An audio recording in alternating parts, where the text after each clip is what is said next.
বাদা আকুল পিয়াসা জাগে,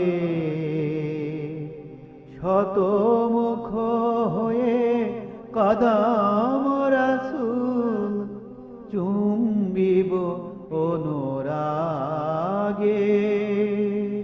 ধুলি হব আমি সেই পথেরই, ধুলি হব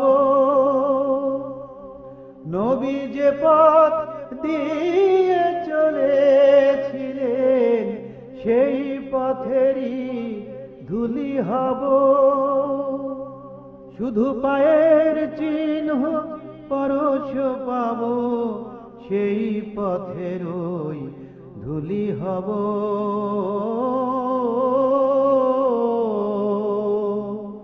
সদা মন চাহে মদিনা যাব, সদা মন